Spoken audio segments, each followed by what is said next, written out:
now recording. It's been 6 months. It's been 6 months. But now we are back. We are back to what facing. Oh, it's not. Okay. Okay. We are back to the reading club. This is the B team.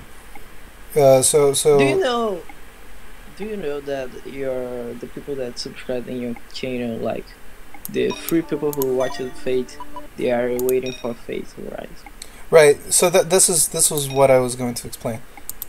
Okay. So we have started a B team of the reading club because the A team is stuck. One of the guys, Boomer, is facing some real life trouble,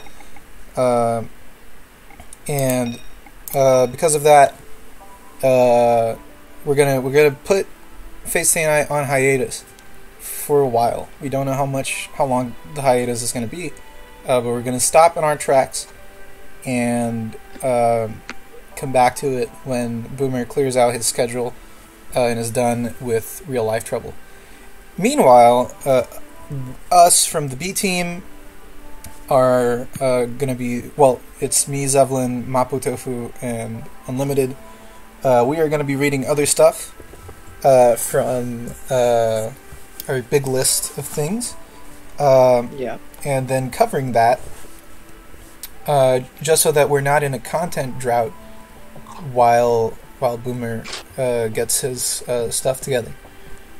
So today we're starting on Tokyo Babel, which is another Chuny game. I don't know anything about it other than the fact that the guy that wrote it was Higashide of Fate Apocrypha fame. I think only Unlimited is a Apocrypha fan out of the 3 of us. I have my reasons. He has his reasons. But I have heard that Tokyo Babel is much better than Apocrypha, so I have high hopes. Heard good things about it. It looks interesting. Lots of Judeo-Christian mythology and weird, interesting references to that. So if you guys want to say anything before we start, now's the time. If we don't, we can get right to it. I don't know how the sound balance is. Not really. Mapo, do you have anything to say? Is that angel from Evangelion Oh, in the background? Yes, definitely. I don't know how the sound balance is. I've changed rigs again. I think that the sound should be alright. We might have some cuts in the background music because the game pauses when I leave the window. So if you hear some of that in the recording, that's not intentional. I just don't know how to control it. I've changed the volume of the sound in-game a bit because I think that might be useful. I'll just change my setup here a little so that I have everything that I need in front of me while we're recording. Again, sorry for the pause in the sound there, and let's get started.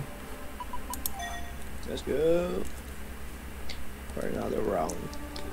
A troubadour wandering the shrouded recesses of a dark forest, mindless automatons toiling amidst walls long perished to the ages, a girl of gentle years weeping under the glow of dusk. It all began with the day of twilight. I am an ordinary being. Oh, that's just remember a weapon.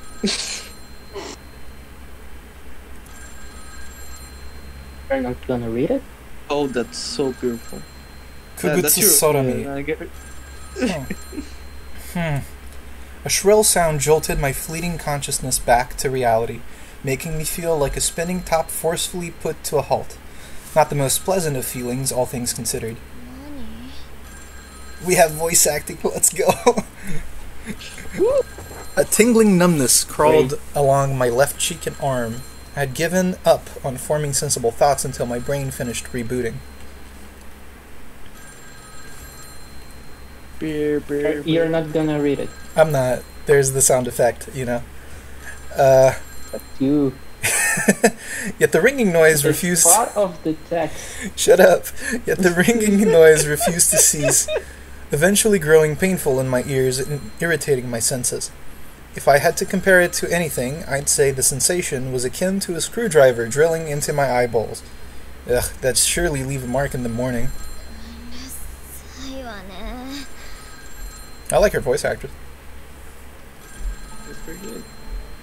With the they are. I don't know. Oh, they I need to check that. Beautiful. With the rebooting of my brain finally complete, I lifted my head and cast a drowsy look at my surroundings, finding their vague contours enveloped by an orange glow. I like the translation. It has nice prose. This is professionally translated. It's not a fan translation, so I think you can tell in the difference of quality from the Mirror Moon Fate Stay Night translation, but after a number of hasty blinks, I finally began taking in my surroundings. Wooden desks and chairs ordered into neat lines, a blackboard, and a notice board with a bunch of notes stuck to it. It was a classroom. I also don't know. I need to check the cast for this. I'll tell you when we finish recording. I'll open up the VNDB page and give that a look. But the translation was published by Manga Gamer, so it was one of their staff that did it, not Jast. So, I must have fallen asleep, and my head was still trying to figure out what was what.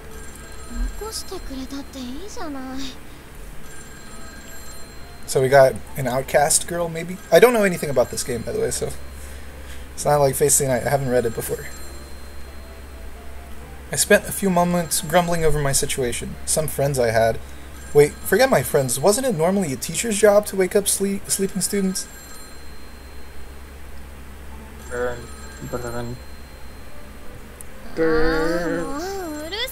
You forgot the last one, man. Hey, we know that she believes in God. Irritated, I jump out of my seat and glanced around the room. No, that was an expression. Because she only said shut up in Japanese. Why is she alone in the class? Oh, she was. You know, I am gonna bet that this is some rapture shit, like from Revelation, from the Bible. Like during the apocalypse, like God pulls out all the chosen people, and I think this is what they're trying to do. Because I know that the game deals with some of that stuff from Revelation. So, and then I finally... Sorry, I forgot the name of the game is Tokyo Babel. Right. So, I think you're right in it. And then I finally realized something that should have been obvious from the start. The classroom was empty. There wasn't a single soul in the room, save for me. Well, that by itself wasn't particularly strange. I guess everyone just decided to abandon me in my sleep, and I couldn't exactly blame them for it. I then spotted yet another abnormality in the room. I would have... Oh, there you go. This was a classroom, so why would I be hearing a ringing sound in here? Whence comest thou, O sound? I spotted the culprit in question with little to no effort. An ancient-looking black phone rested conspicuously atop the teacher's desk.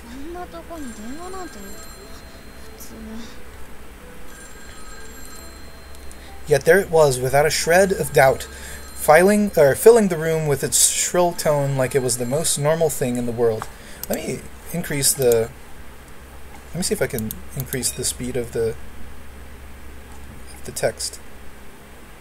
Can I not? Oh, there you go. Line speed. I think the speed is okay. It's just for me to read... Oh, no. It's just for me to read faster. There you go. It made my head hurt to the point where I thought the sound was physically tampering with my brain in some way. My body felt heavy and sluggish, like I had caught a cold or something. One sec. Okay, I'm back. I certainly thought the situation was strange, but right now, the pain was my utmost concern. Enough of your damn ringing already. I finally got close enough to pick up the receiver and put an end to this auditory nightmare. Hi, moshi.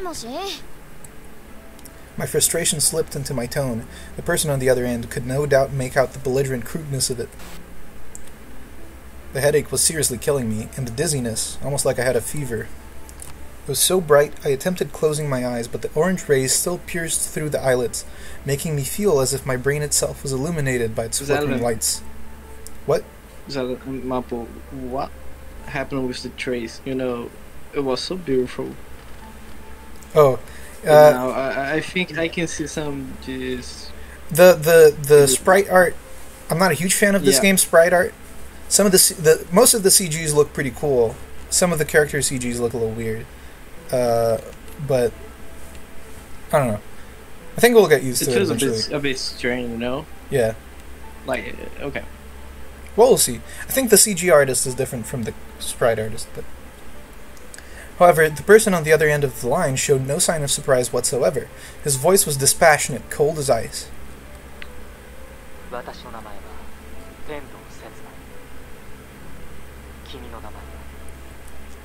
His mechanical tone instantly dispelled the haze enveloping my mind.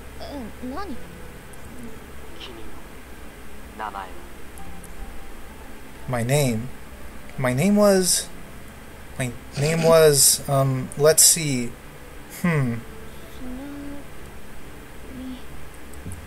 Yes, my name was Kugutsu Sorami.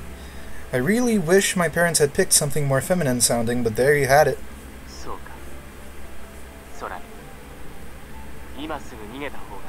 Oh. Killed? I spent a few moments trying to process the word before answering him. Huh? What an insipid response. Then again, I thought it was fairly appropriate, considering I had just been told over the phone that I'd be killed. Nonetheless, the words felt awfully out of place, almost like I was the one acting foolish, while the person on the other side was the one in the right.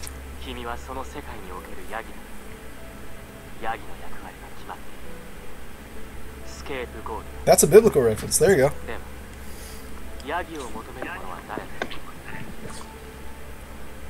All I could muster was another what, or I thought, or rather tried to think, that I had been the victim of one hell of a prank call.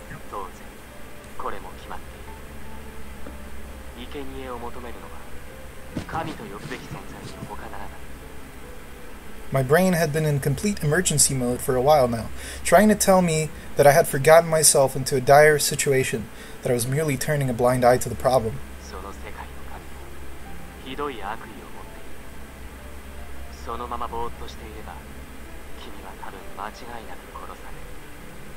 Killed? Someone was out to kill me? My voice trailed off abruptly. I shot a sheepish glance around the room to confirm that I was still alone. His words silenced me in an instant. Ugh, I was really scared.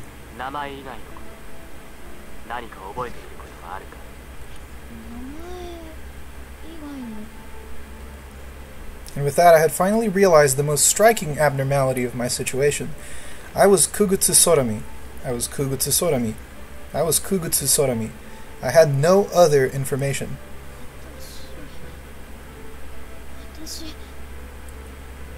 I felt as if a short circuit had occurred within my brain, and even the orange-tinted light filtering in through the windows worked only to accelerate my terror.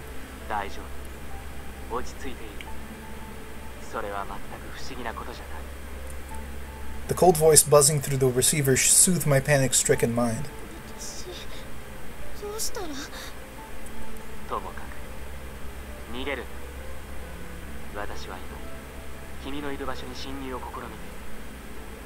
I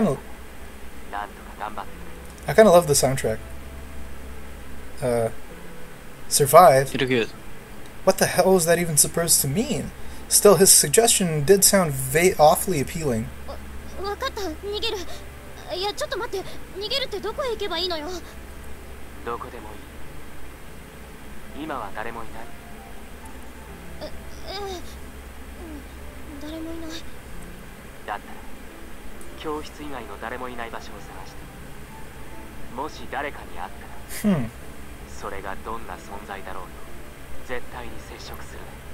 Color me intrigued.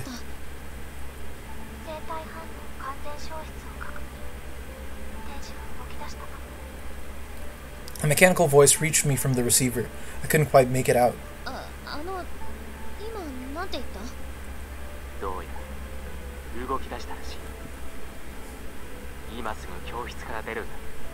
Oh, this is remember me a little bit of Angel Beats. Yeah, a little bit. On the move. Yeah. That one phrase chilled my blood.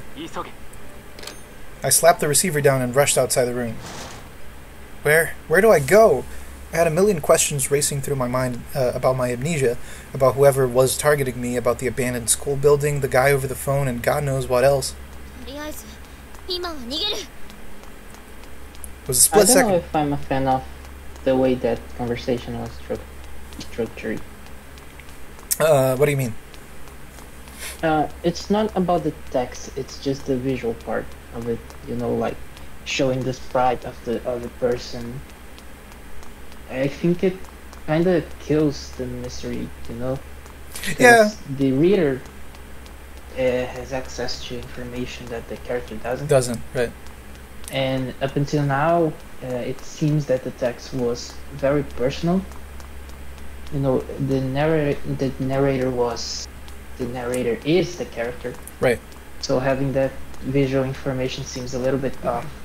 Right. Because the text is not in symphony with, you know, the visual part. Yeah, I mean, I get that. At the same time, you know, we don't really see all of his face. We just kind of see that he's a man, which we could know from the voice. I understand what you're trying to get at, though. I think it might have been better if it was just the girl, if it was only Sorami. But then again, it might be visually. I think the idea was that it might get a little visually boring if there's only her. Yeah. I think I get why this they chose to. Made, yeah. I don't know. I think it would just have been cooler if the scene was just the phone. Right, if it was just a sprite of the phone. Taking place. A CG of the phone, yeah. The atmosphere would be perfect, I think. Yeah. But it would be boring, probably. No, I agree. I think that would be better as well. But it was a split-second decision. I ran and ran as far as I could, down the stairs and up the stairs, then down and up, then down and down.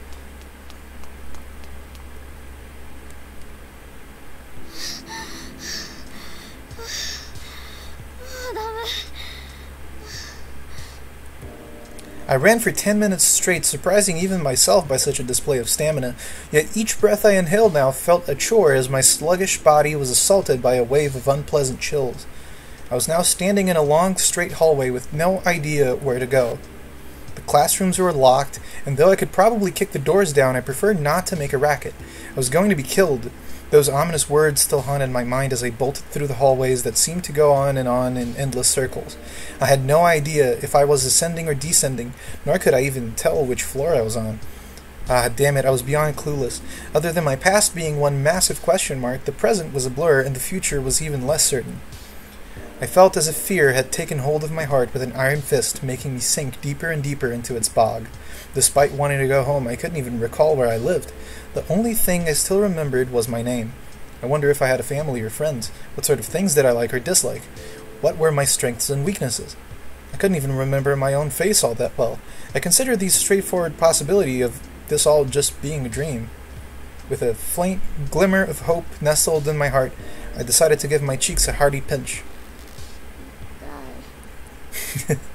Seemed like I could feel pain, in which case getting hurt or even killed would feel just as real, even if it were a dream. I needed a place where I could be alone, somewhere I could hide. You got a choice this early?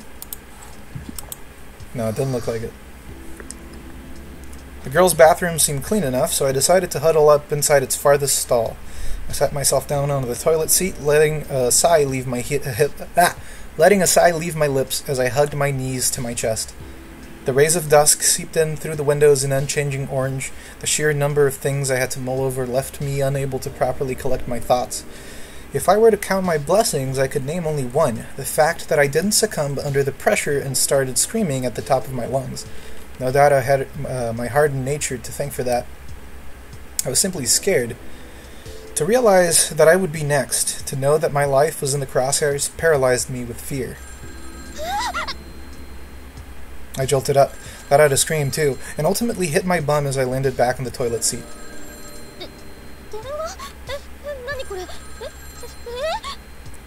A phone hung on the wall behind me. Actually, it sort of appeared out of thin air just now. It stood out like a sore thumb, so I was pretty sure I wouldn't have noticed it before. The phone was ringing in its usual shrill tone. I snatched up the receiver with a loud click and held it to my ear. Here we are back again. The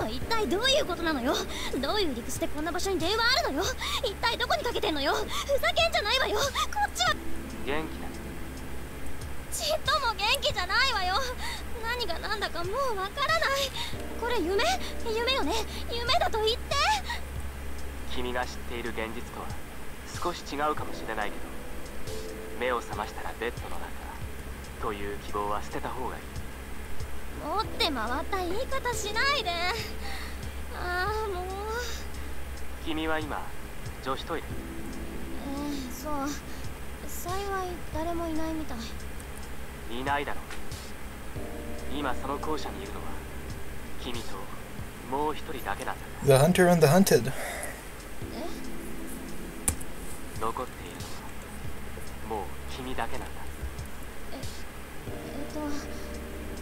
私以外の人たちはいない。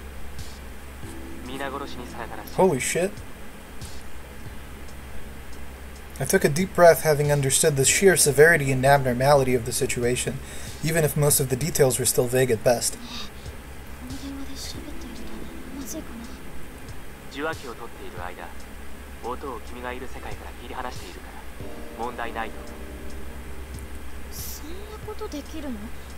いや、今なら何でも信じるけどさ。不可能じゃない。頭には君がパクパク口を動かしているだけに見える。ああ、そう。他人の目がなくてよかったわ。悪いニュースが一つある。 You're not alone. I signed again. What now? この状況以上に悪いニュースがあるならさっさと言って。君を助けるには思っていた以上に時間がかかりそうなんだ。もう少し頑張ってほしい。 This isn't good. Oh, great. Fantastic. じゃあ、このまま待ってるわ。すまない。いいの。ところで、刹那だっけ？そう。私の名前は天道刹那。ちょっと変わった名前ね。いや、かっこいいとは思うけどさ。そんなことを言われたのは初めてだ。Shit. そうなの？それでどのくらいで助けに来られるのかしら？ I was hoping for him to arrive in a speedy fashion, like in 2 seconds, if possible. 1時間後。無論。An hour. 短くするように努力はしている。 1 hour running away from a slasher villain? Nah, man. すぐじゃない。I think that's okay, no? That managed to calm me down a bit. ただし、30分以内に君は間違いなく襲われる。 Fuck. 君の居場所は分からずとも、君が存在することそのものは、そいつには分かるのだから。Me? And with that, all my optimism flew right out of the window. そう。怖くないのか。 I gave an honest answer. 怖くないと言えば嘘になるけど、でも記憶がないせいかしら。どこか曖昧なのよ。記憶がない理由もわからない。どうしてここにいるかもわからない。そうだ。分からない。何も分からない。分かる必要がないのかもしれない。 Ugh, not sure if that was intentional or not, but it almost felt like he was mocking me. いやよ、そんなの。無事に脱出できたら、私はわからないことをあなたの胸ぐら掴んででも問いただすから。過激だ。そういう性格みたいね。記憶飛んでるからわからないけどさ。それから。 Oh shit. Oh. Just as Setsuna was about to tell me something, the bathroom door opened with a creak, making me freeze up in an instant. 音がしなかった。 Oh shit. 動かない。分かってるわよ。それよりこの声、本当に聞こえないんでしょうね。多分。 Almost. Almost. 何よ Oh. ふざけんな。もし聞こえてたら弁償してもらうからね。 Why you are screaming? 急いで君のところに行くから。一旦切るよ。作業に集中したい。嘘待ってよ。こんな状況で一人は嫌よ。 If we kiss the line, it will make noise. Yep. 静かに。すぐに行くから。 Short while, brother. You said 1 hour. She's right there. And with that, the line fell silent, robbing me of the only thing that still kept my sanity intact. Sorami, if you could please not make that noise, that would be great. What had gotten into me? I was relatively fine until a minute ago, lively even. Fat beads of sweat began accumulating on my head, and yet all I felt was a chill rushing through my entire body in a current, accompanied only by the incessant beating of my heart. I was afraid. The person in the bathroom gave off no sounds, nor any indication of movement, but I knew they were there. How could I not? I ended up having to bite down my own hand to suppress the clattering of my teeth. In fact, I bit so hard even a few droplets of blood gushed out. Nonetheless, I had no intention of making even the tiniest of squeaks.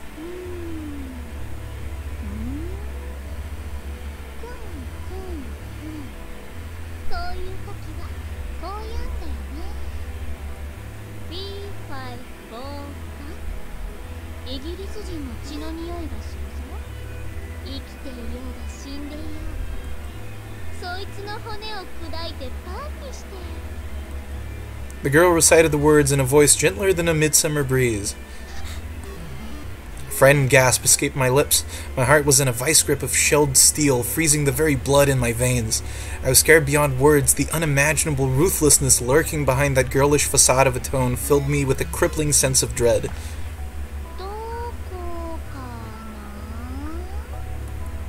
I heard the sound of a door opening. 3 other stalls separated the intruder from mine. I couldn't stop shaking. I hadn't caught a glimpse of my pursuer's face, yet her voice alone spoke of the intentions with terrifying clarity. I would be killed, brutally, and without mercy.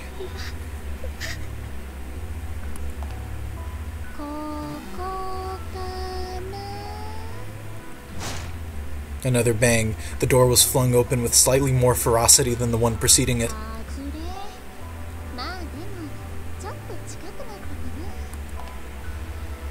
Stay away, stay away, stay away! The door of the second stall to my left sounded like it had just been kicked open. I would not last an hour like this, nor did I have any means of escape. I deeply regretted not picking the boys' bathroom to hide out in. The girl made her way to the next stall, her giggle like the chime of a tiny bell. The sound I heard next was more akin to a small-scale explosion rather than a door being opened.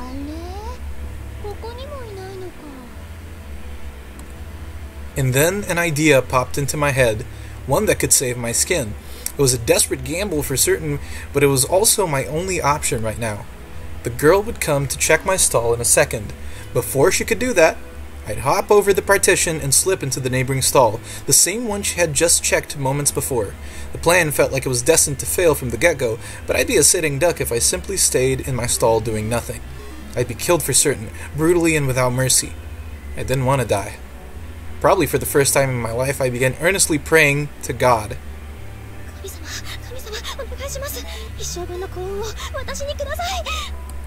I got up and latched onto the wall next to me, pulling myself up by all the strength that I could muster.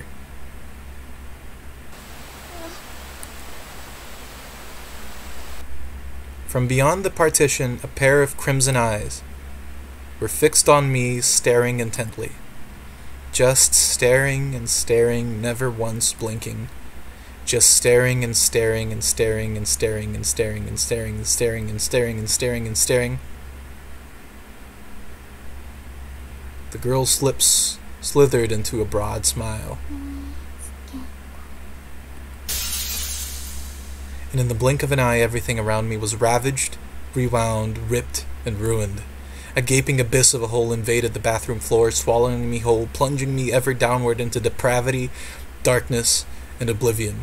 The dark of midnight enveloped me at all angles, threatening to devour me. Moments passed, and everything was soon purged by blinding white, almost like this had all just been a dream.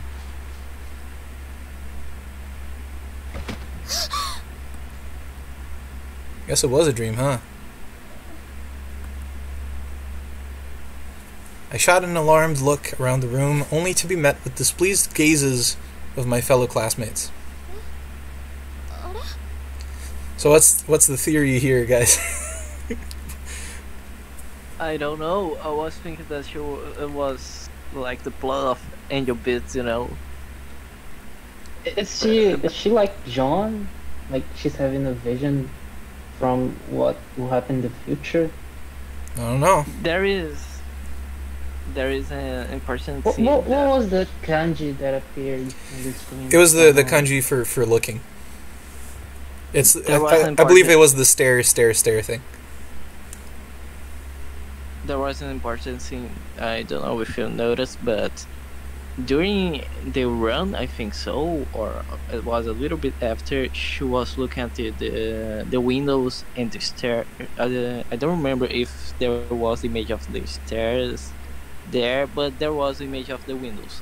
And then for a second, the image changed to something like structured, something that looked like a bomb was there, you know, and destroyed everything. Right. Maybe it is a vision. Right. I don't know what it is. Well, I guess we're finding out. My gaze met with that of a middle-aged man standing tall on the teacher's podium, eyeballing me with an expression of clear astonishment.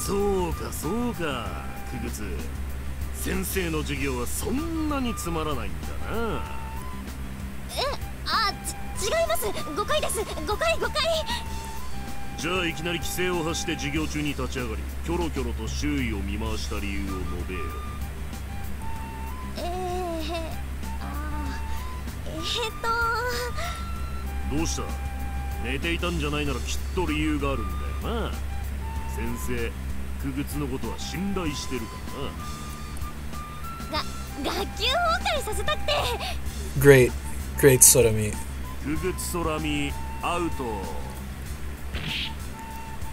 His fist crash-landed into my head. Yeah, saying that might not have been the brightest of ideas, as I now had to endure the sheer humiliation of being made the laughingstock of my whole class.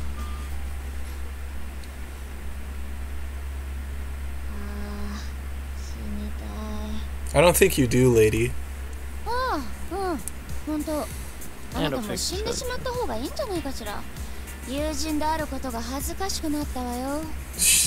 Yeah, a great friend you are.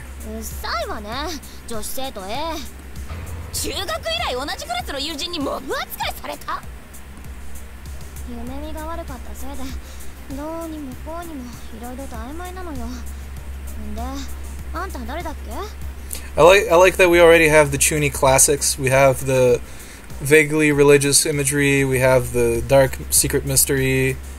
And we got the mentally ill protagonist with amnesia, antisociality, and general weirdness.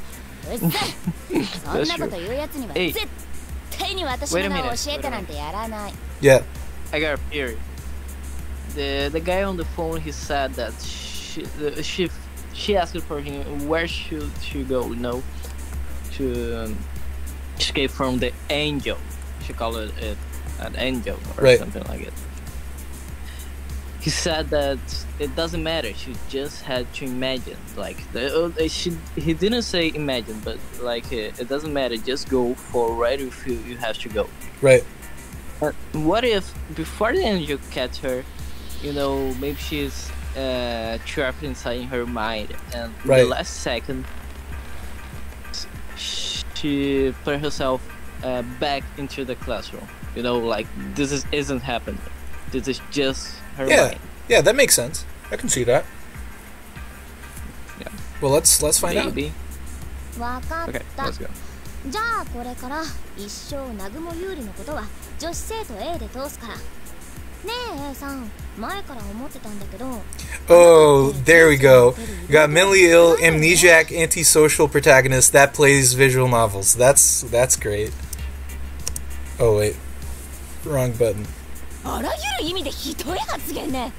てか普通に覚えてるじゃないのよ。もう心配して損した。 I buried my face on my desk, pretending not to hear her. Well, to be fair, I'd only just remembered it now.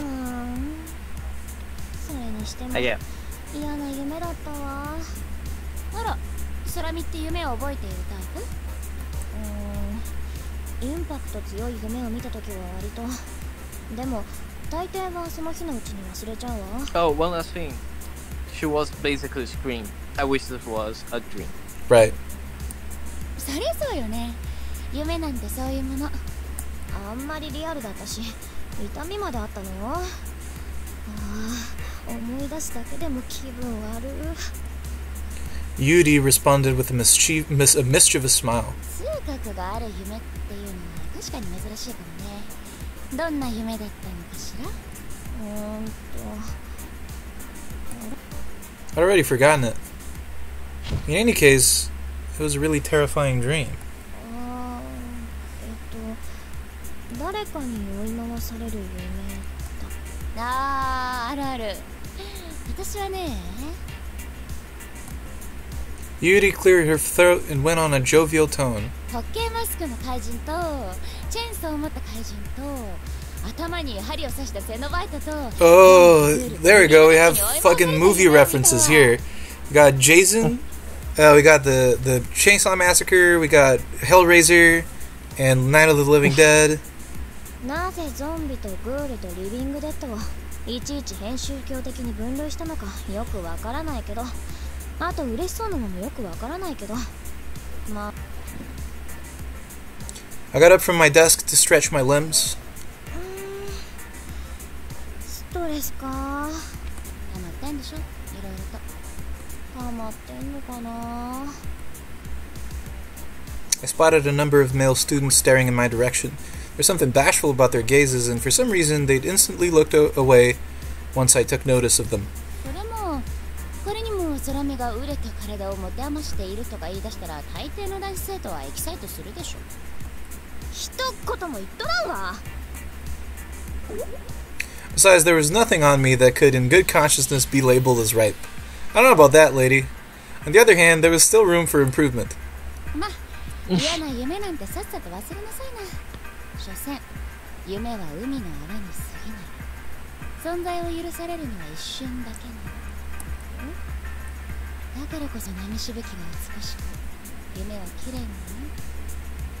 悪夢は醜悪である。 Okay, so we got the chuny girl that speaks in poems and shit, in movie references. 何変なこと言い出してんだか。Yuri responded with a chuckle, then waved at me as she went on. 部活があるからお先に失礼するわ。じゃあまたしてね。いってらー。 Right then, that conversation just now managed to stifle some of the uncanniness I initially felt. Guess I'll just head home and...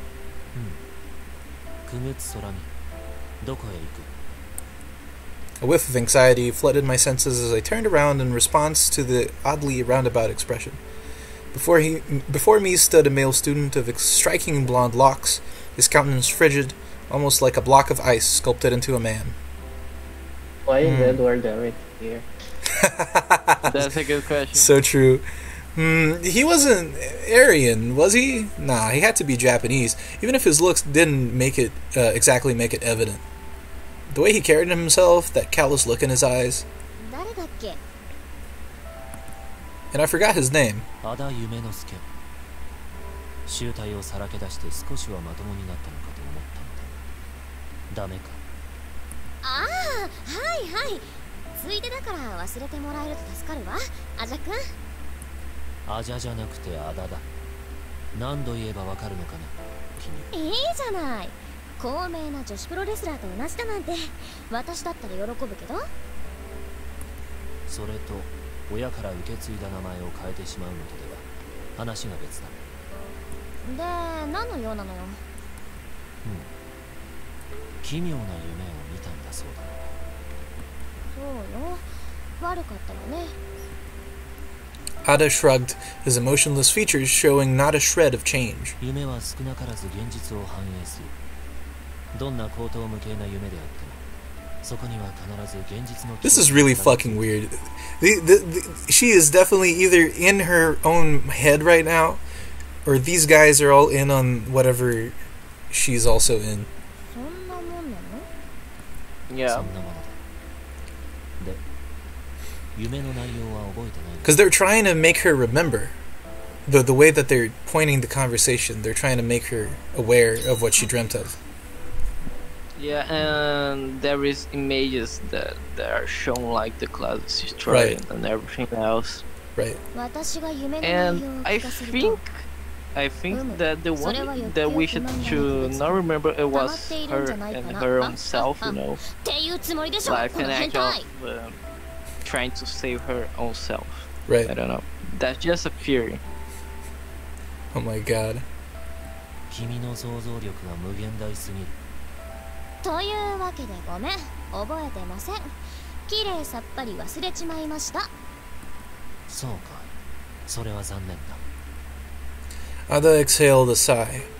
Just as I was aware to remind him how there was not much I could do about not remembering my dream, I spotted a girl standing behind him, exuding an aura of grace. Right, she must be Ada's girlfriend. 行きましょう、夢之助様。Yumesuke-sama. Screw girl B. Oh. Crap, I legit forgot her name. Who was she again? もうそんな時間か。それでは、俺はこれで。じゃあね。Ada's girlfriend shot a few cursory glances at me, then briefly bowed and hurried off while constantly staying just a few steps behind him. So we have a little bit of a power dynamic here. She calls him Sama and doesn't walk beside him even though they're boyfriend and girlfriend. That's kind of weird. Yeah. I don't like that. That sends some weird vibes.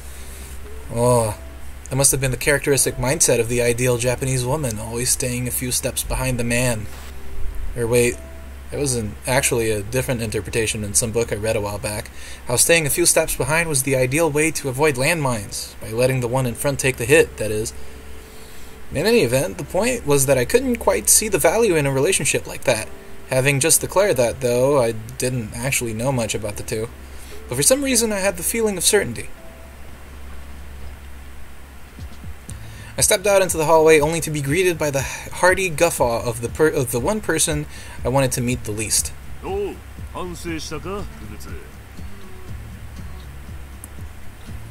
This person was called, let's see.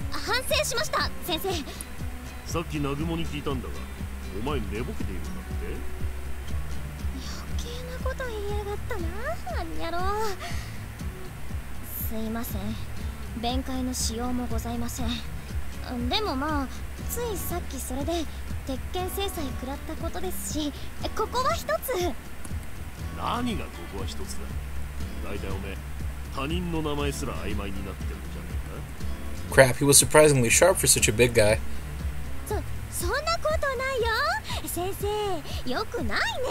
What the fuck?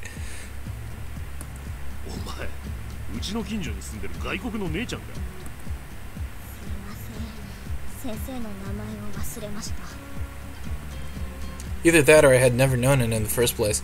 The amount of information I could recall about this teacher of mine, compared to my classmates at any rate, was bordering close to nil.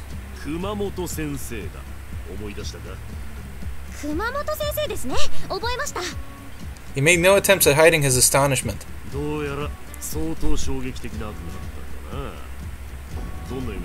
Yeah, they keep trying to remember her of it. It must be some sort of trick. Yeah. Especially because even after...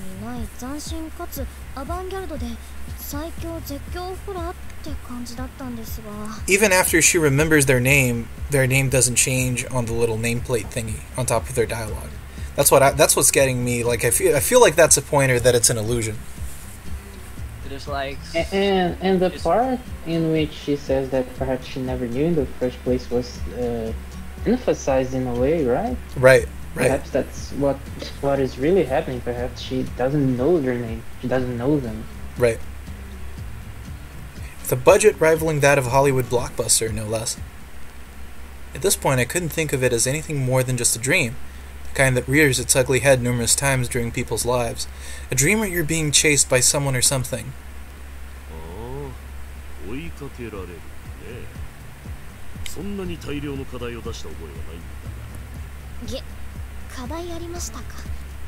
It completely slipped my mind.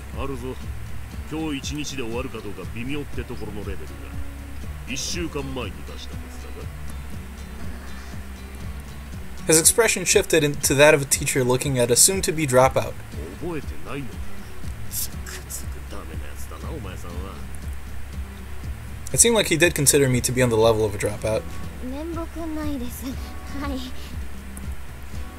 I scratched the back of my head. It wasn't like I couldn't really help it. After all, I had no memories to work with. Wait a second, I did have memories.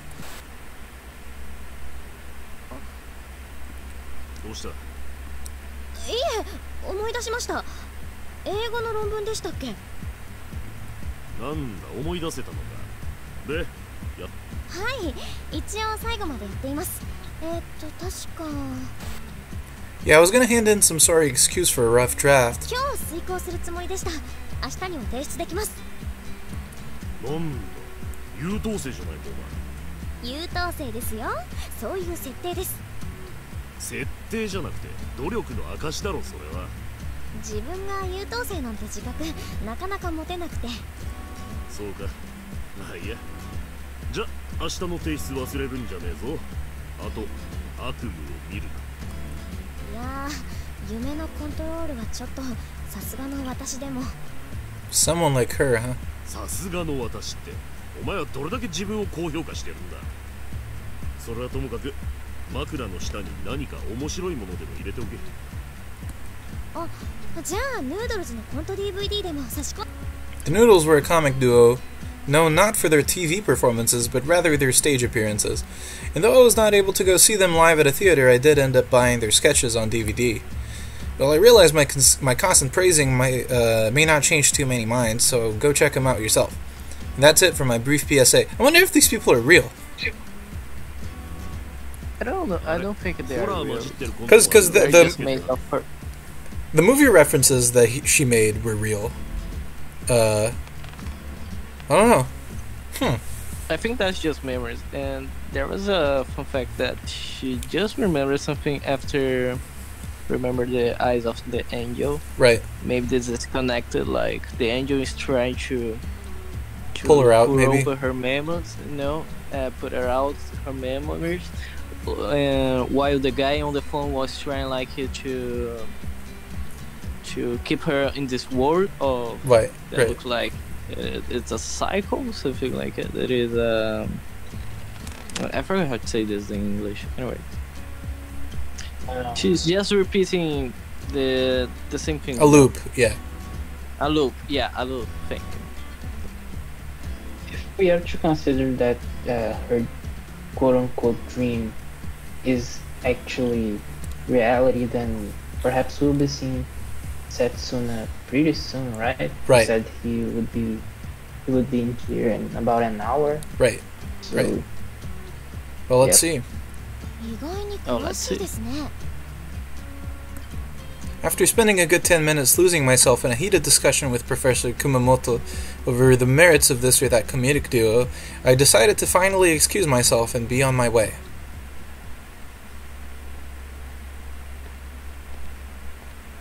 Well then, no doubt owing to my mind beginning to be fully liberated from the haunting memories of that nightmare, I sensed a fresh surge of memories washing over me in fierce waves. My name was Kugutsu Sorami. I had both of my parents and a sister called Sheena. She attended the same school and would always accompany me on my way home. Yep, so far so good. My memories began to return at the smooth pace of a well-oiled cogwheel. I recalled memories of my youth, times when I was happy, times when I was sad, joy and sorrow, pain and anger. Certain details were still vague, but I figured that had to be within the bounds of what could still be considered natural. Around the same time I remembered last night's dinner, a plate of rice omelette. I heard a female voice call out to me. あら、Kugutsu-san、今帰り？そうだけど。妹さんが待っているわ。早く行ってあげなきゃね。一ついいかな。どちら様かしら？ The girl cocked her head to the side, staring back at me with the expression of someone who had just been deeply insulted. She bore a slight resemblance to a certain white-robed ghost from a horror flick that was all the rage just a few years back. In any event, she gave me the chills. Great Ring reference. She was certainly beautiful, yet her unusually long hair spilled forward in unkempt strands, lending her a positively Sadako-ish aura. 私のこと知らない？ちょっと待って。今思い出すから。She's さっちゃん。それは私のあだ名であって本名じゃないの？ごめん。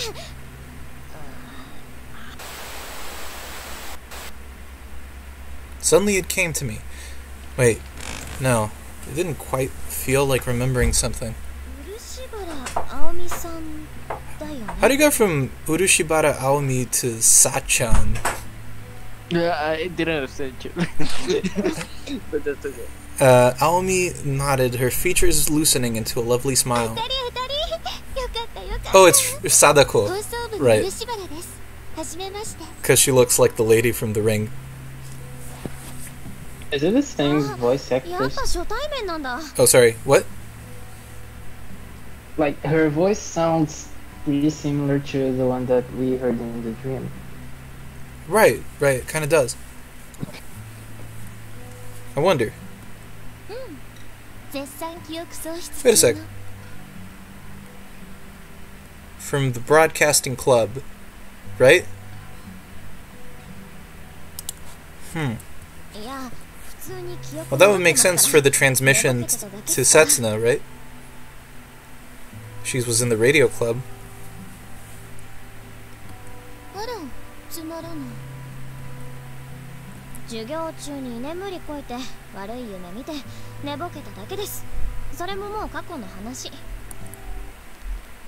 I take all those haunting memories, chuck them in a room, and swallow the key. Be done with them, so to speak. But just like a stubborn piece of chewing gum refusing to go of one's shoe, they kept tormenting me, even now. I wonder if torment would really be the right word to describe it. What if they were a warning? Now, what I'm thinking is, the angel looked a lot like Sorami. What if the angel was her sister? Right? Because her sister is the one that we haven't met yet. I think I might be on to something here. And there's another thing. She said that it wasn't quite like remembering. Right. This is giving me some other theories, but I don't want to now. That's good. That's good. 記憶から消えた。喪失してしまったの。バックアップも取ってない。名前をつけて保存しなさいっていつも言っているでしょうね。言われたことないわね。少なくとも初対面の人間に。それもそうか。She gave a comprehending nod. Her conversation was having a really tough time moving forward. Felt kind of odd. Definitely feels odd, because this lady, Aomi, says that they hadn't met before this moment, but she feels like she's rather insulted by Sorami not knowing who she is. It's definitely very weird. Yeah. This is definitely very, very weird. It's so weird. Everything's weird. In the way that you remember the name too. Right. It's so weird. How would she remember the name? She didn't. No, it is not even that. It is herself. The protagonist said. Right. Like it didn't feel like remembering. Right. Yeah, it didn't feel like remembering. Like it's putting memories on her. I don't know. I can't say. I don't know. Yeah, it was so strange. This is very weird. Yeah, it's weird. Another lovely smile, the kind that could heal the sick. She really should try to make that her default expression, because the moment she shifted to that frigid glare of hers, it was back to creepy ghost mode all over again. Boy, I was really rude to her in my mind, and I just met her.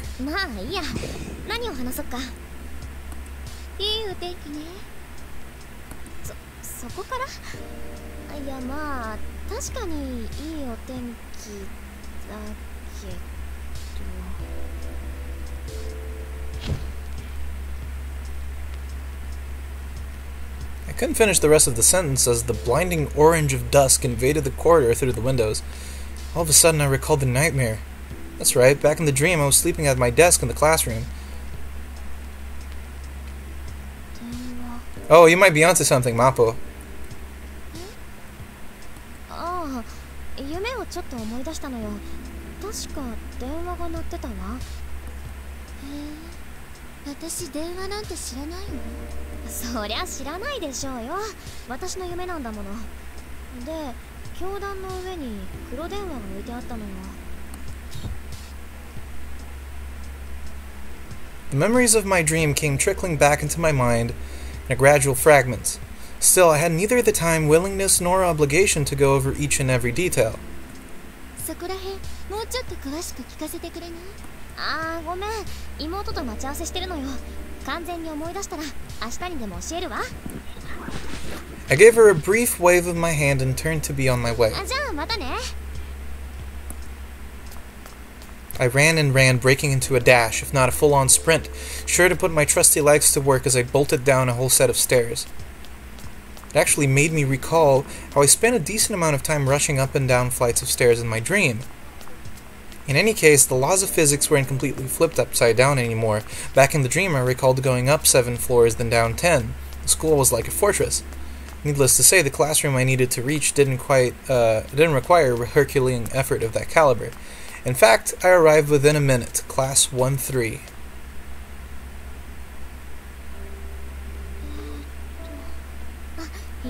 Crimson eyes, check. I carefully slid the door open and inspected the classroom, and there she was, gazing idly out the window. It appears she had yet to notice me. Or maybe not. She abruptly turned around, meeting my gaze. I met her... She looks like the angel. Right. Well, I met her smile with a few rapid sorries, then gave her hair a sisterly ruffle. Go ahead. She's the angel. No, by the looks of it. That's what I'm thinking, man. 罰としてバルドダッツのジェラートをおごって。ちょっとバルドダッツなんてどんだけハードル上げるのよ。100円アイス以外はおごれないわね。The Baldats was one of those Polish ice cream shops in town, boasting astronomical prices compared to what the average person would expect an ice cream to cost. You would no doubt expect the flavor to make up for that, but in my humble opinion, the price didn't quite match the experience. Or maybe my tongue was simply too indoctrinated to be able to enjoy average homely flavors. I was also not a huge fan of that creepy-looking vulture they had as a mascot. Seriously, who thought to make a profit with that thing?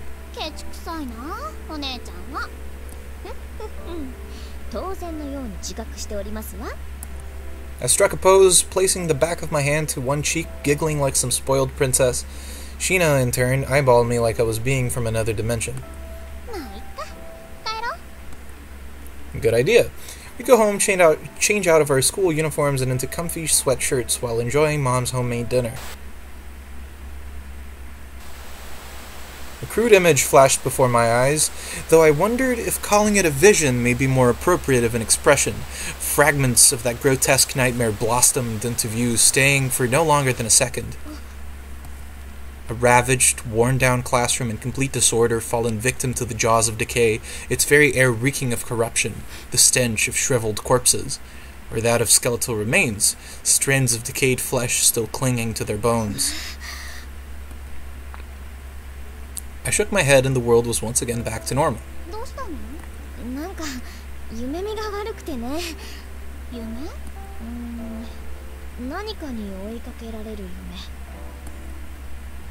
It's like watching TV and seeing a momentary flash of static flicker on screen, almost as if someone was jamming my vision. Every time it happened, my eyes would see through the veil of a clean, ordered world and gaze deep into the hellish abyss in all its wretched glory. Dozens upon dozens of corpses littered the hallways under the scarlet rays of dusk, the tortured, mutilated remains of people massacred by this world's omnipotent tyrant. The sheer volume of the audio-visual stimuli flooding my senses left my mind a complete and utter wreck. I fell to my knees in the middle of the hallway as an oppressive feeling of nausea overcame me, the kind that could make one's stomach entirely too eager to part with its contents. The phone's incessant ringing wouldn't let up, its shrill like the echo of a distant thunder. We needed to get out of here and fast. However, we couldn't stray too far. We still had a... right. I had to stay within these walls for a whole hour. 1時間 Sheena gave me a puzzled look. I took her hand, driven by a sisterly feeling of responsibility to protect her. とにかく逃げるわよ。なんで？いいから。 I took off, forcibly pulling Sheena behind me as the two of us raced through long hallways swiftly, yet with no particular destination in mind, focusing on only one thing: escape. This is so terrifying. This is awful. Yeah, this is awful. Soon enough, the world around us began to shift and distort. I turned around only to witness the hallway behind us being painted anew in midnight colors, its walls viciously eroded by darkness, the hue of tar. The sun abruptly vanished, allowing the frigid night to take over its domain. I inhaled a lungful of the stagnant air, detecting ever so faintly the acrid stench of decay. 何も言わずお姉ちゃんについてきて。 Realization dawned upon me. What I had experienced before waking up was no mere nightmare, but a palpable, tangible reality. Or could this be the dream? An eerie darkness shrouded the hallway in gloom, thick enough that I was having difficulty making out Sheena's face. The moment I placed a foot on the floor, I felt my balance slipping. The linoleum flooring beneath my feet had rotted away, catching one of my legs in a chasm of impenetrable blackness. お姉ちゃん。ごめん、引っ張って。 Sheena wasted no time in rushing to my aid, attempting to pull me up by the arm as I steadied myself with the leg I still had free. As she did, I felt a jolt of pain in my ankle, the one lodged in the floor. もうちょっとだから。 Suddenly, my body slipped free and I collapsed on the floor behind me. Whatever had been locking my ankle in place finally let up. I ended up tackling Sheena with my back, pinning her on the ground. ごめん、今どくから。 As I placed both hands on the ground and was about to push myself up, I felt an odd sensation at my ankle, the same one that had just been rescued. お姉ちゃん、足。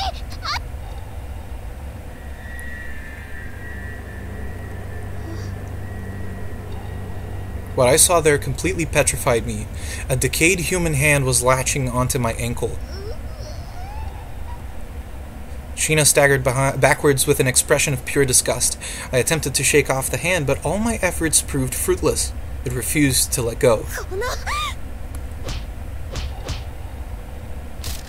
I put my free leg to use without hesitation, launching a fierce kick to rid myself of the stubborn limb.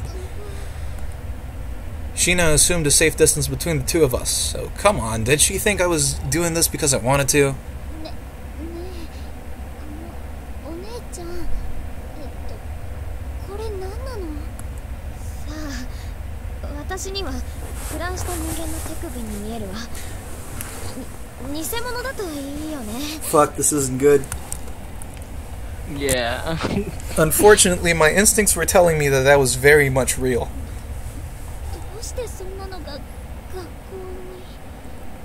に？ Sheena's tone was audibly and unsurprisingly laden with fear. Well, no wonder.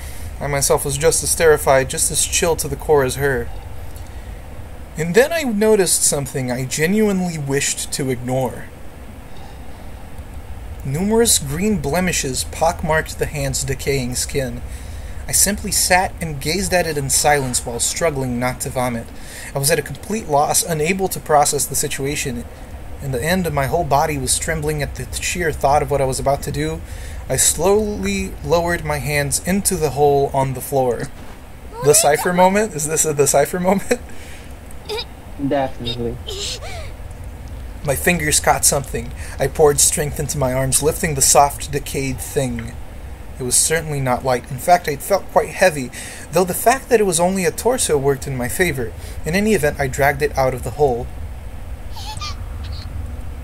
Sheena was paralyzed by the sight.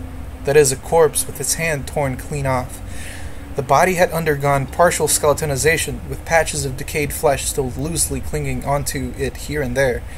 I assumed it to be the body of a girl. I was no doctor, yet the primary two things still caught my attention. The first concerned the skull, particularly the way it had been sliced in half diagonally. The corpse's normally round head was therefore missing a considerable chunk, due to the nightmarish work of a sharp-bladed weapon of some kind. Whether or not this constituted the cause of death remained unclear. The second thing felt far more noteworthy to me, personally, as it had just proven something of critical importance.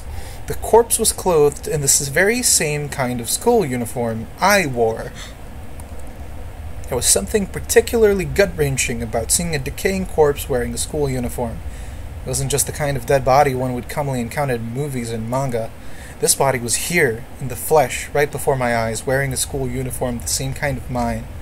In short, she was most likely around my age. Her young life had been ended by someone lacking even a shred of compassion. In fact, the deed happened not so far from the two of us. The grisly sight of a schoolgirl's lifeless body left me terrified beyond comprehension. I felt my chest being gnawed at from the inside by sheer dread, almost like I was staring at my own future in the eye. Only the low thrum of my own heartbeat pierced the silence. Our sole relief, the ringing from that phone, was nowhere to be heard.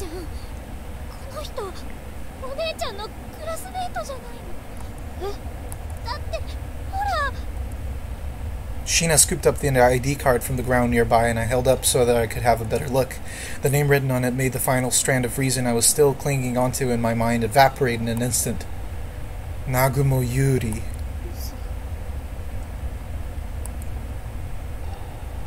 I had two reasons to feel that way. First off, the Nagumo Yuri I knew wouldn't die like this. And second, even assuming she was dead, she was murdered. There was no way her body would be in such an advanced state of decay. After all, it hadn't been that long since we last talked and said goodbye to each other. I refused to believe this hollow, withered husk of a human being would be my friend. Sheena's voice restored a semblance of order to my panic-stricken thoughts.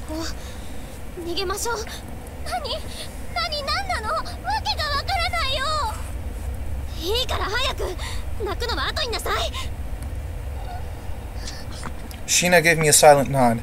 Good girl. If she had broken down crying, I wasn't confident I could have held back the tears either. I was afraid, terrified to my very core. There was something in the air, a dense, near suffocating presence of ill will. It was neither more bloodlust nor pure hatred. Instead, it felt like the vicious playfulness of a predator, wondering how best to torment and toy around with its prey. I could feel that very predator's eyes on my skin, and so I ran through long hallways, down the stairs, then back up and down again. There was no sign of any life around us, the once crowded campus now utterly devoid of its former bustle of students coming and going. This had to be a continuation of that nightmare. Were my dreams invading reality itself? Or was it the other way around? Had I merely been having a long, long dream, one that I was now waking up from? I couldn't tell. The memories I once thought clear and definite began to blur, drifting farther and farther into obscurity. I considered the worst, that I had gone completely mad. What if I was actually locked up in a hospital room somewhere? What if this was all just a figment of my own imagination, a vivid hallucination, nothing more? The very thought robbed my knees of all strength. I led Sheena onward, driven by the unquenchable sense of duty and responsibility. The warmth of her hand in mine, moist from traces of sweat, the common memories we shared, those were the only things still clear in my mind. I felt her pulling on my arm. It wasn't a bad idea.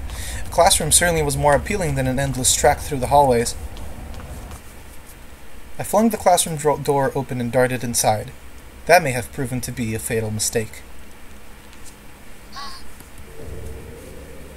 Both Sheena and I were left speechless by what we found inside.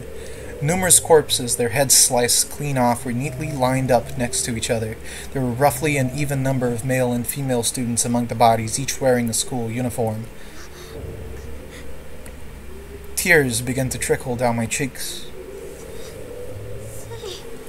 Professor Kumamoto was up on the podium, only his torso, though.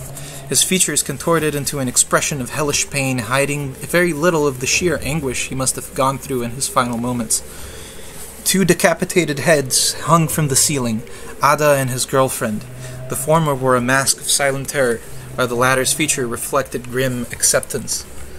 A sight befitting only the cruelest of nightmares, yet here it was before my very eyes in all its hellish reality. Sheena huddled closer to me. I immediately regretted not telling her earlier to avert her gaze. Sheena coiled her arms around mine. I gave each of the bodies a long, careful look while making absolutely sure not to breathe through my nose. I timidly drew closer to the podium to inspect Professor Kumamoto's body. The blood had dried. I reached out to touch the head dangling from the ceiling. It was the same. just like I had expected. In an act of trying to block out the sheer abnormality of the situation, the cogwheels in my brain began to turn. Something felt off. There was something odd about all the decayed corpses we came across, including these ones. In fact, the whole situation reeked of foul play. How come all the blood had already dried? How could that even be possible? It hadn't been 10 minutes since I last talked to Professor Kumamoto. The corpse's skin felt more than just slightly chilly to the touch. It was positively frigid. Now, I was no doctor, but could a dead body really turn this cold in such a brief span of time?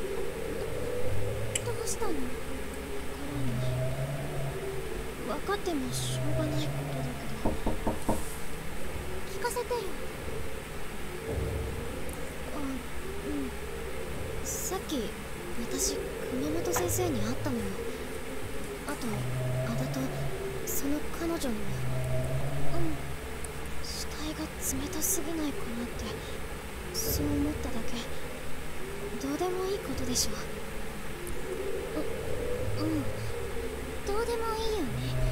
だってあるんだもん。ここにこうして本物の死体があるんだもん。 Sheena nodded in agreement. She was looking at me round-eyed, fear clearly visible in her gaze.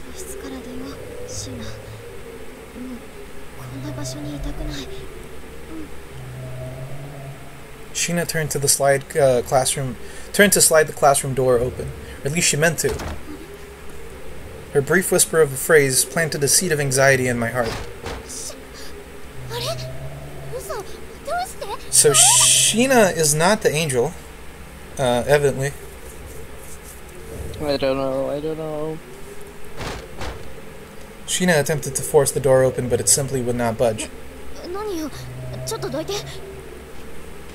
Well, I guess she must be, right? Because Setsuna said that there were only 2 people in the school. Yeah. I gently pushed Sheena aside to try my luck as well, but I didn't fare any better.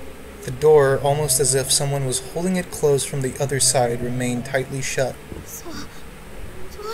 Maybe this was an elaborate trap.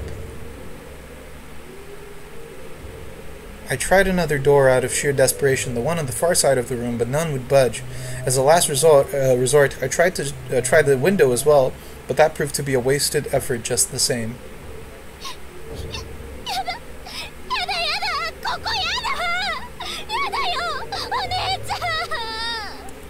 Sheena broke down sobbing, her heart no doubt having buckled under the pressure. I myself was moments away from joining her. In the end, though, my desire to protect her eclipsed the urge to cry. I needed to look after her just a little while longer.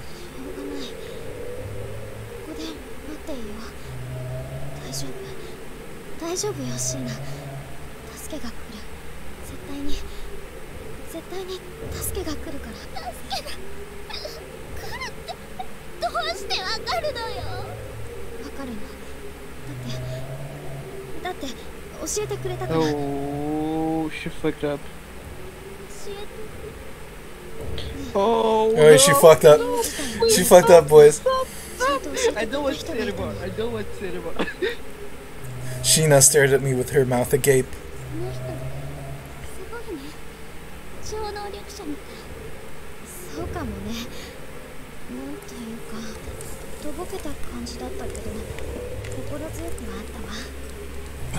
Here it is. Oh god. Yeah, this is fucked up. Can you stop the... I can't take this. This is fucked up, guys. Okay, wait just a second. Was this really the time and place for such a discussion?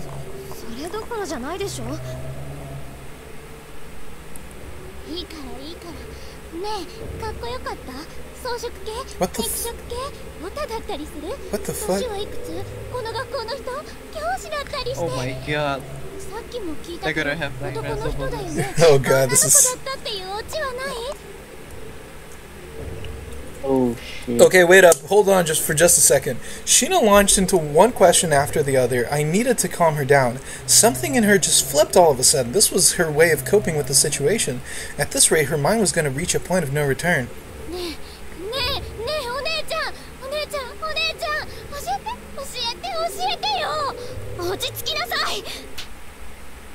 I gave her cheek a loud slap, but she simply went on with an unflinching smile.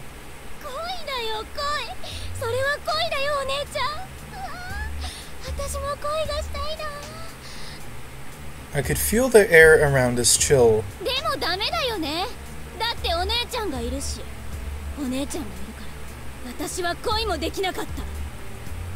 What? Sheena glared at me with a pair of crimson eyes burning with hatred as her lips curled into a mocking smile.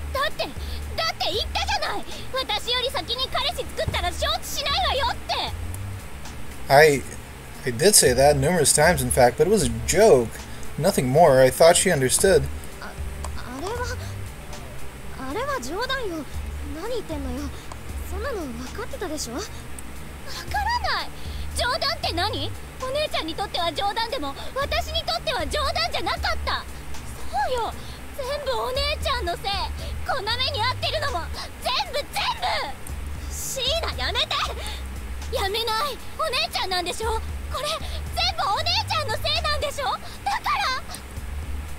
Her sentence ominously broke off in the middle. I took a careful look at her features to find an answer. All that met my gaze was a blank stare. Her lips were moving ever so slightly, but I couldn't quite make out anything. I couldn't notice it at first. No, that wasn't quite right. I did notice, but I chose to ignore it. No. My heart cried out in protest as a flash of silver lunged at Sheena's throat and buried itself deep in the flesh. It took me mere seconds to realize it was a neatly ornamented switchblade. That's right, it was. It was a knife. My knife. So why was it buried to the hilt in my beloved sister's throat? Come on, even pranks at their limits. She groaned at me in a hoarse tone, making it seem almost like I had done something bad. I glanced down at my palms and saw them stained with blood. I staggered backwards. Sheena followed. Her voice was the chirp of a rusted flute, her gaze livid with condemnation. My hands were smeared with thick, warm blood. Whose, though? My mind cracked like a delicate piece of porcelain.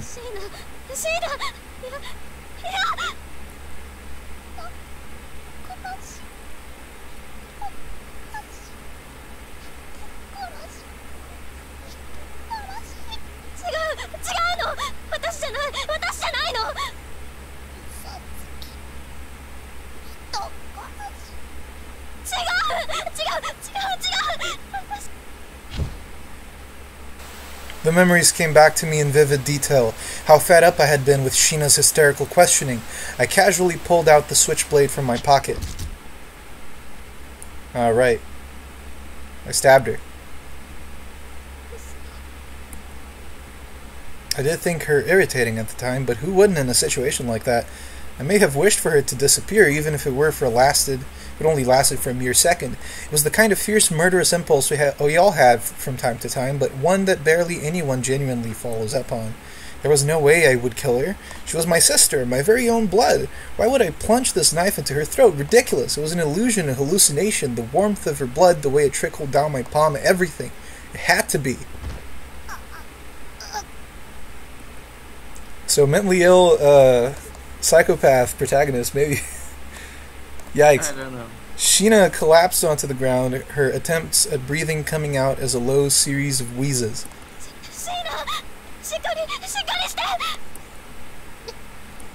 Sheena's glare pierced me to the core, her eyes reflecting nothing but pure hatred, animosity, and contempt. I'd had enough. I couldn't take it anymore. I was going to break.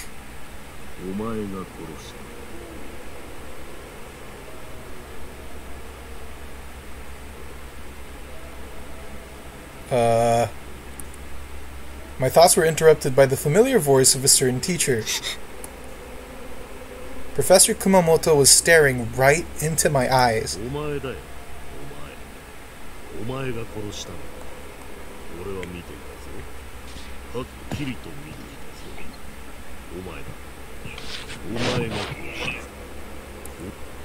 I was being chastised by a torso. Yep, I'd almost say it was time. Time for my sanity to hand in its resignation and be on its merry old way, that is. つ空に。殺したのは紛れもなくお前だよ。 The decapitated heads all guffawed in unison. そうね。あなたが殺しました。他の誰でもない。 I killed her. I murdered her. I ended my own sister's life? All the dead eyes fell upon me in an instant, condemning me as a murderer. I repeatedly shook my head in protest like some spoiled kid. You killed her. Kugutsu Sorami murdered Kugutsu Shina. That was the evident, undeniable truth of the matter.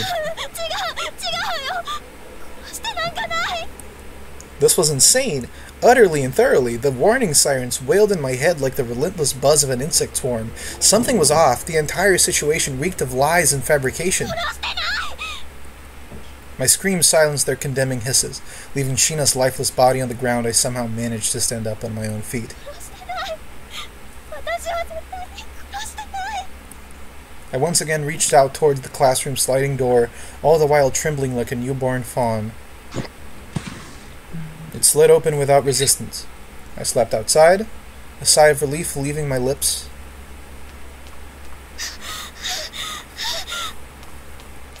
I dashed through the pitch-black hallways. I felt a part of the darkness, almost like it could swallow me up whole any second now. A soft giggle echoed throughout the hallways, malice seeping into its every syllable. I bit back a scream, never once slowing my advance.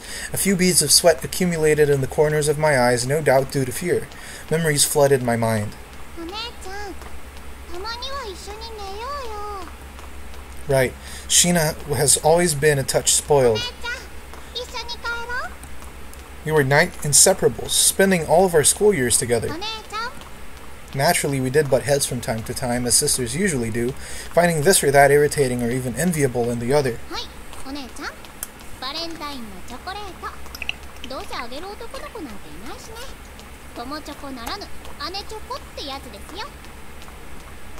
Despite all that, she was a good sister, earning the adoration of all of those around her, myself included. I didn't stab her. I had no reason to. I mean, why would I? Bewildered, I rushed into the toilet, flinging open the door of the furthest stall in the back, same as last time, and was left near speechless by what awaited me.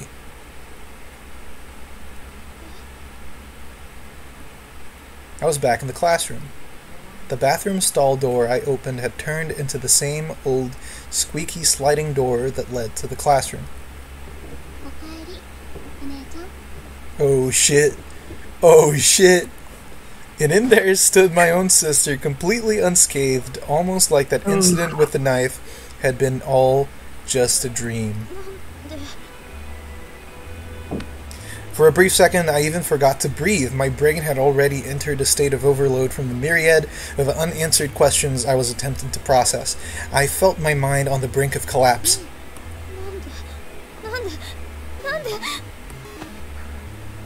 Shina smiled, withered in an instant as she grabbed me by the throat, lifting me up.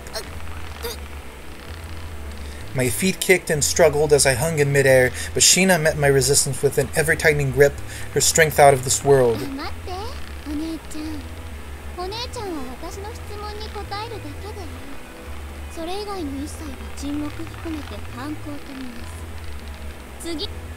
She placed her nails on my cheeks, then gently retracted them. I felt a sharp pain as her nails cut open the skin.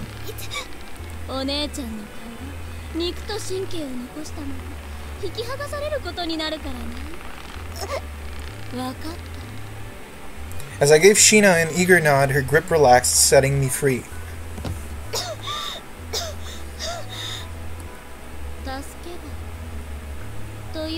We fucked up.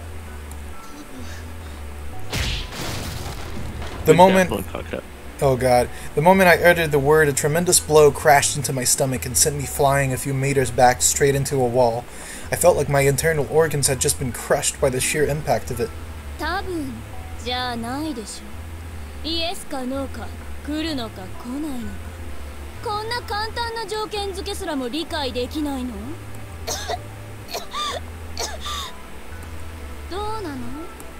The pain was unbearable. My mind yielded to raw violence. Struggling with tears, I spat out something that could very well have been the truth. The girl wearing Sheena's skin exhaled a low giggle, her eyes burned crimson, her gaze awash with the zeal of a mad woman. へえ、来るってどうやって？ここは私の世界、私の支配下にあるのに？私の世界。そうね、まだ気づいてなかったのよね。生きてるってなんて不幸なのかしら。私がお姉ちゃんだったら死んだ方がマシって思うわ。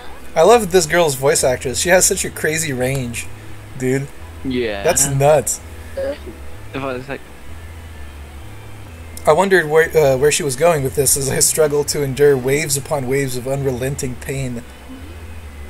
元お姉ちゃん、昨日の記憶はある？昨日の記憶。 Yesterday. 普通に学校に行って授業を受けて放課後に近所の本屋に寄って買い物したんだよね。そうだけどその時本棚のファッション雑誌を見つけてパラパラとめくり、あまり良さそうな服がなかったから棚に戻したんだよね。知ってるよ、当然知ってる。だってそれ私が設定したんだもの。どういうこと？あなたの名前は本当にくぐつ空に？そうよ。証明できる？証明なんてできないけど、する必要ない。だって私は私だよ。くぐつという名字は本当にあなたのよね。単に傀儡の漢字を変えただけなのに。 She flashed a mischievous smile, then came another blow without hesitation or warning. The beating of my own heart filled my ears, my vision blurred, my mind devolved into a jumbled mess. Memories I once held dear melted into obscurity, one after the other. そう、あなたにはね、記憶なんてないの。思い出も性格も全部嘘。本物なのはあなたの顔だけ。やめて！お姉ちゃんが守ってあげなくちゃ。大事な妹を守らなきゃ。そのためだったら命を懸けてもいい。バカみたい。I the voice desperately... actor is really, She's fantastic. really playing out. Yeah, she's fantastic. I desperately wished to cover my ears, but I realized I had to hear her out.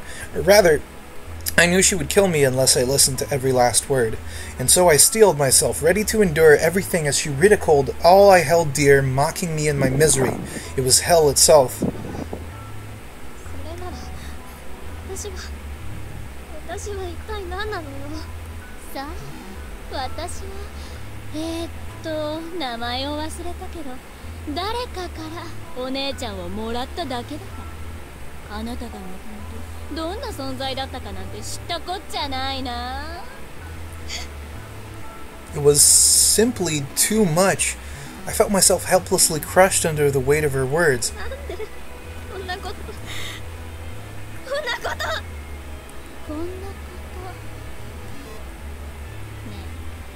え、これってそんなにひどいこと？だって人間ってただの消耗品でしょ。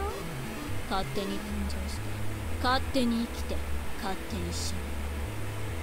それを私がちょっといたずらに使ってどこが悪いの？そういたずら。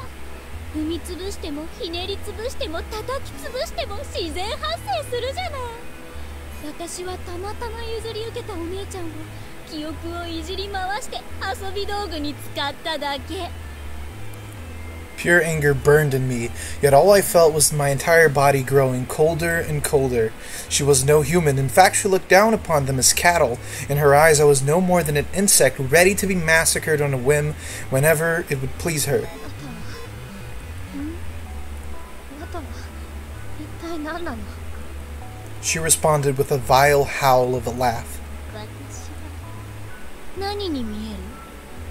あなたの可愛い妹？ユーリ？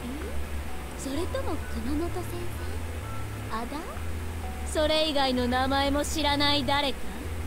違うでしょ？違うわよね。Realizing she was expecting a reply from me, I gave her one, albeit timidly. 人間じゃない。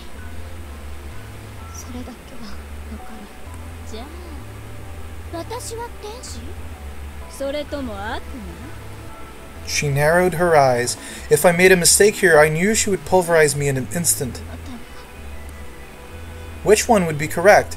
What did she want me to say? It was entirely possible that both answers were wrong. Ah, damn it, I was confused beyond words. どっちよ。 The abrupt shift in tone startled me. Despite having mocked me with such ferocity until just a minute ago, she now appeared awfully restless, her scornful gaze practically glued to me. ねえ、私は一体何？天使？悪魔？こんなひどいことするから悪魔？でも天使だってひどいよ。あいつら人間のことなんとも思ってないんだもの。知ってる？気づいてる？世界なんてとうの昔に終わってるの。この世界は腐って見放されてどうしようもなくなってるの。だから私だってやりたいことをやる。望んだことを望む。好き勝手にもてあそんで好き勝手に殺してやるんだ。全部遊んでやる。腕を掴んで引きちぎり、首を掴んでひねり回す。そして永遠にこの学校で遊び続ける。それが私の考えた支配、私の望みなの。天に向けて声高らかに重曹を吐き、地に向けて厳かに暴虐を与えてやる。 She howled back at me, her mind truly and utterly broken beyond repair. She leveled her gaze at my dumbfounded expression, her eyes brimming with insatiable bloodlust. ねえお姉ちゃん、楽しいでしょ。楽しいよね。楽しいと言って。ここは私の王国、私の理想郷。だからみんな楽しいの。 She glanced around, calling out to the corpses around her. ねえ、楽しいでしょ。みんなもそう思うでしょ。ええ、楽しいわ。 The decayed corpse that was once my friend answered her. ああ、楽しいさ。 So did the chopped up homeroom teacher. すごく幸せさ。すごく幸せです。 The head of the two lovers dangling from the ceiling joined her chorus. 楽しいね。楽しいよ。 Their decapitated bodies all boomed in unison. 楽しいわ。楽しいさ。 A corpse gave a headless nod, 楽しい。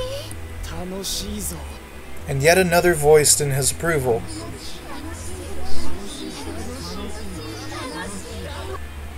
ほら、みんな楽しいって、みんな幸せだって。そうよ、私は間違ってない。何も間違ってなんかない。だからお姉ちゃんも。 Once again, I felt the piercing gaze of her crimson eyes upon me, and in that moment I knew I was finished. I would be killed brutally and without a shred of mercy in ways far too gruesome for even me to いじ imagine. めてあげる。たっぷりいじめてあげる。生きていることを後悔するほどいじめてあげる。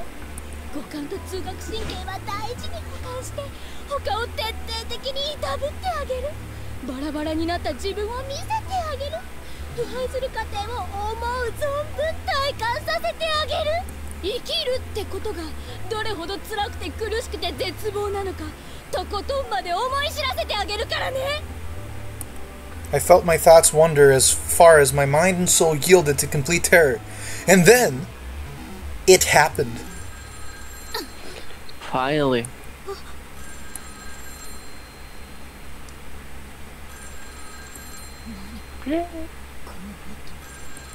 Needless to say, it was a phone sitting right in the middle between the two of us. なんでこんなものが。いつ認めない。 The phone kept ringing, unrelenting in its purpose, almost like it beckoned me to pick it up. うるさい。 Irritated, Sheena pulverized the phone with one clean swing of her hand. A satisfied smile took over her features once she confirmed that the ringing had stopped for good. バグかしら。自分ではコントロールできているつもりだった。まだ安定している。 The phone materialized once again, this time at a slightly different spot, about a meter from its previous incarnation. この The moment she got rid of the new phone, another one sprang up at a different location. She made sure to destroy that one as well. Yet mere seconds later, 8 more appeared, 4 on various desks, 1 at the teacher's podium, 1 in front of me, and another at an arm's reach, and finally 1 behind Sheena. All 8 phones buzzed alive in a relentless cacophony of sound. Their boom was the trumpet of salvation, mercilessly shattering her lies and deceit to smithereens. She was no longer swinging her arm to annihilate the phones. Instead, she merely pointed a finger at them, destroying each one in rapid succession. Yet still the ringing refused to cease, forcing Sheena to cover her ears with both palms, almost like she was ready to pluck out her own head from its place. The shrill ringing worked as acute torture. No doubt at her wit's end, she finally snatched up one of the receivers. Oh. No! That's not what I want to do. Fuck.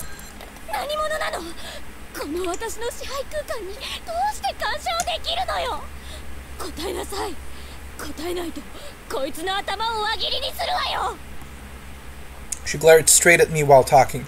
If at all possible, I really wish to avoid painting the walls of this room with my gray matter. Oh shit! A faint whisper reached my ears, even though it shouldn't have. After all, I wasn't the one holding the receiver. Its tone was pregnant with warmth and kindness, putting me at ease.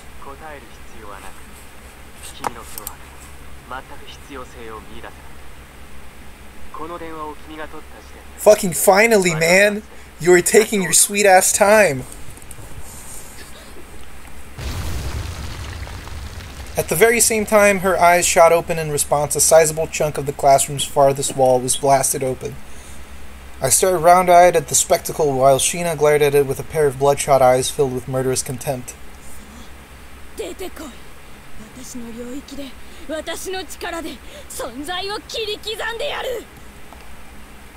Oh shit!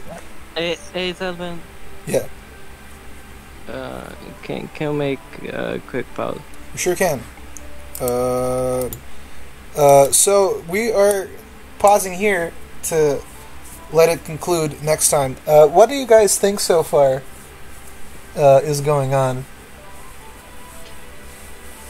I don't know. I have my fears, but I might be wrong. No, because it has superpowers. Right. Apparently, supernatural things. Right. Domain, maybe Jujutsu. I'm sorry. I had to do the joke. Well, you, Mapo? She said something about this being her domain, her territory, right? And perhaps this is a post-apocalyptic scenario. Well, she did mention that the world had long ended, right? Yeah. So perhaps this is indeed the apocalypse in its aftermath, and now there's these beings, I don't know, that one of them is Setsuna, and that's as far as I can get. I really need more information to develop new theories about what the hell is going on. Right. I don't know what the fuck is happening. I am curious about what is going on, because this lady, I mean, she apparently has a specific domain, right? Maybe it's a tract of land or something that she has power over. She can create these illusions, right, that feel like they're real, and mess around with the things in there and control everything. Kind of like Am from I Have No Mouth, right? Like how he had like complete control over everything that was inside of that little space that he controlled. Yeah. And it looks like she can mess with other people's memory. Right. Yeah. Yeah, I mean, I'm curious to see what's going on. I wasn't expecting to get so intrigued at a Higashide work, but I really am curious to see what's going to happen next. So I guess we're pausing here, and then next time we'll keep going and see where it lands. Yeah.